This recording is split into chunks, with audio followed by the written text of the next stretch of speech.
வணக்கம். இன்னைக்கு நம்ம பார்க்க போற ஸ்வீட் ரெசிபி என்னன்னு பார்த்தீங்கன்னா ஒரு சூப்பரான பாம்பே அல்வா தான் எப்படி செய்யலாங்கிறத பார்க்கலாம். டேஸ்ட் நல்லா அட்டகாசமாக இருக்கும்.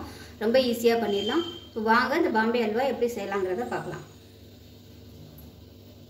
ஒரு பவுல் எடுத்துக்கலாம். இதில் மெஷரிங் கப்பில் 1 கப் அளவுக்கு கார்ன்ஃப்ளவர் எடுத்துருக்கேன். இது சேர்த்துக்கலாம். 1 கப் கார்ன்ஃப்ளவருக்கு மெஷரிங் கப்பில் 4 கப் அளவு தண்ணி அளந்து வச்சுருக்கேன். அதை சேர்த்துக்கலாம்.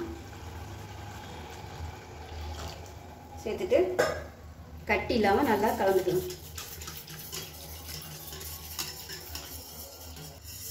இது நல்லா கலந்தாச்சு, தனியாக இருக்கட்டும். இப்போ ஒரு பேன் எடுத்துக்கலாம். பேன் சூடானதும் மெஷரிங் கப்பில் 2 கப் அளவுக்கு ஜீனி எடுத்துருக்கேன். இதை சேர்த்துக்கலாம். 2 கப் அளவு ஜீனி எடுத்ததுக்கு 1 கப் அளவுக்கு தண்ணி சேர்த்துக்கலாம். தண்ணி நல்லா கரைஞ்சி கொதிக்க ஆரம்பிக்கட்டும்.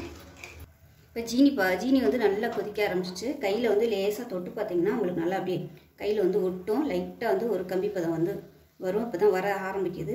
இப்போ இந்த ஸ்டேஜில் வந்து நம்ம கரைச்சி வச்சுருக்க கார்ன்ஃப்ளவரை சேர்த்துக்கலாம். ஊற்றும் போது நல்லா கரண்டியை வச்சு இந்த மாதிரி கலக்கி விட்டுக்கோங்க. அடியில் வந்து மாவு சுற்றில் ஆயிரும். அதனால் நல்லா அந்த மாதிரி கரண்டியை வச்சு கரைச்சி விட்டுட்டு அப்படியே தூக்கி ஊற்றிடலாம். ஊற்றிக்கிட்டே கை வச்சு நல்லா கலந்து விட்டுக்கலாம்.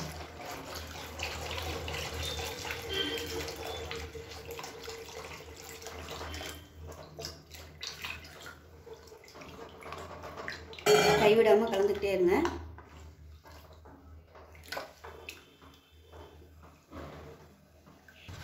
இப்போ பார்த்தீங்கன்னா நல்லா கெட்டி ஆயிடுச்சு. கைவிடாமல் இந்த மாதிரி சுற்றி விட்டு கிளறினீங்கன்னா தான் அந்த கார்ன்ஃப்ளவர் வந்து நல்லா அப்படியே கரைஞ்சி ஒன்று சொன்னாப்பில் வரும். இந்த ஸ்டேஜில் அடுப்பு வந்து நல்லா குறைச்சி வச்சுக்கோங்க.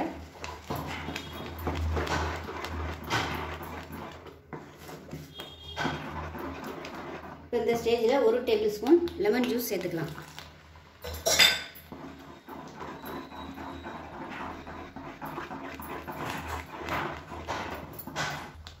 இப்போ இதில் 1 டேபிள் ஸ்பூன் அளவுக்கு எண்ணெய் சேர்த்துக்கலாம். சேர்த்துட்டு கிளறி விட்டுக்கலாம். இதுக்கு வந்து நெய்யும் சேர்க்கலாம், எண்ணெயும் சேர்க்கலாம். நான் வந்து ரெண்டுமே கலந்து சேர்த்துருக்கேன். வந்து எண்ணெய் விட்டுருக்கேன். அடுத்து வந்து நம்ம நெய் சேர்த்துக்கலாம். அந்த எண்ணெய் வந்து மேலாப்பில் மிதக்கும். அதுக்கப்புறமா உள்ளே வந்து அப்சர்வ் ஆகிக்கிறோம். அதுக்கப்புறமா நம்ம நெய் சேர்த்துக்கலாம். இப்போ பார்த்திங்கன்னா எண்ணெயெல்லாம் உள்ளே அப்சர்வ் ஆகிடுச்சு. இப்போ வந்து நெய் சேர்த்துக்கலாம். நம்ம 1/2 டேபிள் ஸ்பூன் நெய் சேர்த்துக்கலாம். இந்த நெய்யும் நல்லா அப்படியே கரைஞ்சி நல்லா உள்ளே இழுத்துடும். அதுக்கப்புறமா நம்ம மறுபடியும் எண்ணெய் சேர்த்துக்கலாம்.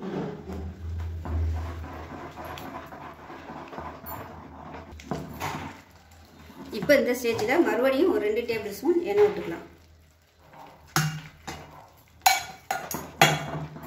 மறுபடியும் கிளறிக்கலாம். இப்போ பார்த்தீங்கன்னா அந்த நைஸாக அப்படியே ஷைனிங்காக வரும். அந்த ஸ்டேஜ் வந்து கொஞ்சம் கொஞ்சமாக மாற ஆரம்பிக்கும். ஜெல்லி மாதிரி மாற ஆரம்பிக்கும். கொஞ்சம் அப்படியே திரண்டு வர மாதிரி இருக்கும் கொஞ்சம் கொஞ்சமாக. அந்த ஸ்டேஜில் வந்து கலர் பொடி சேர்த்துக்கலாம். நான் வந்து ஆரஞ்சு கலர் சேர்க்குறேன். நீங்கள் வந்து ரெட் கலர் இல்லை பச்சை கலர் எதுனாலும் சேர்த்துக்கலாம், நல்லாயிருக்கும். இல்லை ப்ளைனாக கூட பண்ணலாம், கலர் கலராக பண்ணலாம். நீங்கள் நான் வந்து 1 கப்பு தான் சேர்த்தேன். 1 கப்புக்கே பார்த்தீங்கன்னா இவ்வளோ அல்வா வந்து கிடச்சிருக்குது. இதில் ஏலக்காய் பொடி சேர்த்துக்கலாம்.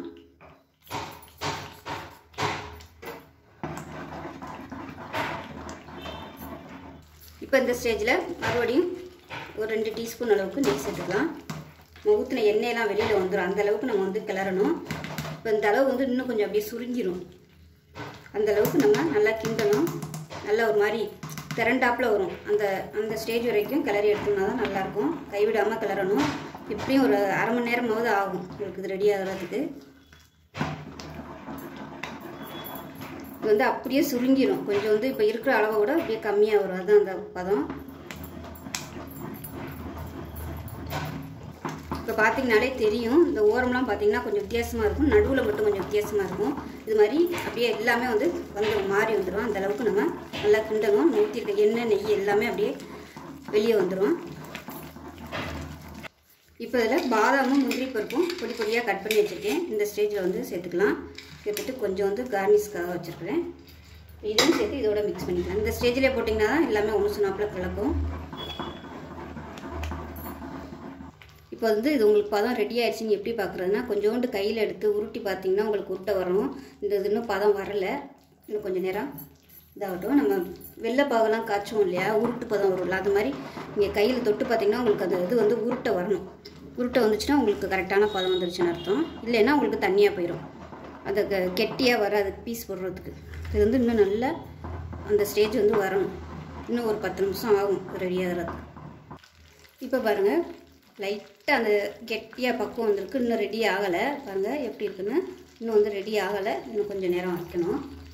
ரொம்ப நேரம் ஆகும் இது வந்து ரெடி ஆகிறதுக்கு. எனக்கே இப்போ கிட்டத்தட்ட அரை மணி நேரத்துக்கு மேலே ஆயிடுச்சு.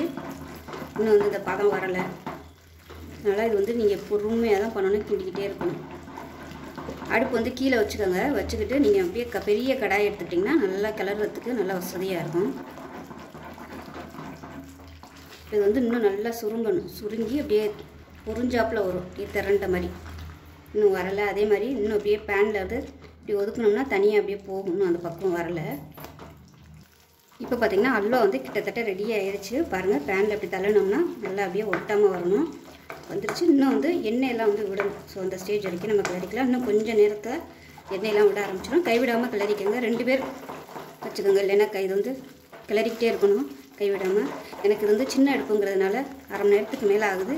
பெரிய அடுப்பாக இருந்தால் உங்களுக்கு டைம் வந்து மாறுபடும். நான் இன்றைக்கி எடுத்துருக்க மெஷரிங் கப்பில் வந்து 1 கப்பு கார்ன்ஃப்ளவர் வந்து கிராம் கணக்கில் 100 கிராம் பாக்கெட்டு. இது வந்து நம்ம செஞ்சு முடிச்சுட்டு எவ்வளோ அல்வா கிடச்சிருக்குங்கிறத வெயிட் போட்டுட்டு சொல்கிறேன் எவ்வளோ வந்துச்சுன்னு.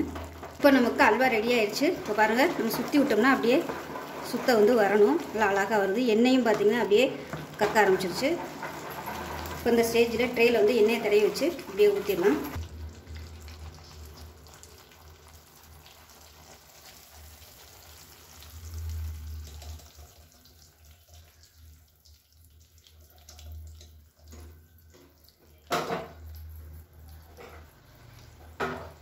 இப்போ மேலாப்பில் பாதாமும் பிஸ்தாவும் பொடியாக கட் பண்ணி வச்சுருக்கேன். அதை அப்படியே மேலாப்பில் தூவிட்டுக்கலாம்.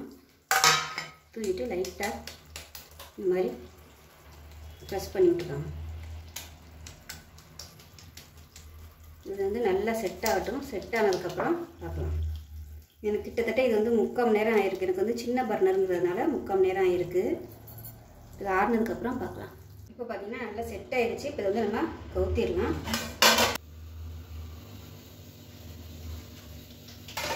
சூப்பராக வந்துடுச்சு. இப்போ நம்ம அதை வந்து கட் பண்ணிக்கலாம். இப்போ இதை நம்ம பீஸ் போட்டுடலாம். உயரம் வந்து கொஞ்சம் அதிகமாக உள்ள மாதிரி நீங்கள் ட்ரே எடுத்துக்கிட்டிங்கன்னா உங்களுக்கு வந்து கரெக்டாக வந்து நம்ம பேக்கரியில் சாப்பிட்ற மாதிரியே கிடைக்கும். நான் வந்து இந்த உயரம் வந்து கொஞ்சம் கம்மியாக எடுத்துட்டேன்.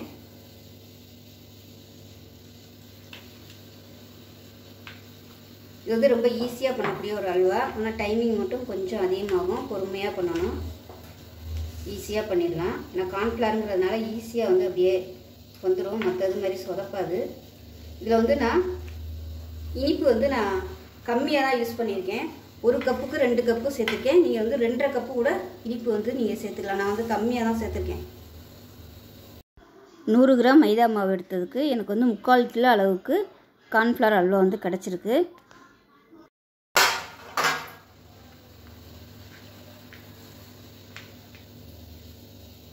பாருங்கள், நல்லா அருமையாக வந்துருச்சு. பாருங்கள், சூப்பராக இருக்கும். டேஸ்ட்டுமே பார்த்திங்கன்னா நல்லா அருமையாக இருக்கும். ஸோ இந்த தீபாவளிக்கு செஞ்சு பாருங்கள். செஞ்சு பார்த்துட்டு எப்படி வந்துச்சுன்றதை சொல்லுங்கள். வீடியோ பிடிச்சிச்சின்னா லைக் பண்ணுங்கள், கமெண்ட் பண்ணுங்கள், சேனலை சப்ஸ்கிரைப் பண்ணுங்கள், பக்கத்தில் உள்ள பெல் பட்டனையும் ப்ரெஸ் பண்ணுங்கள். நன்றி.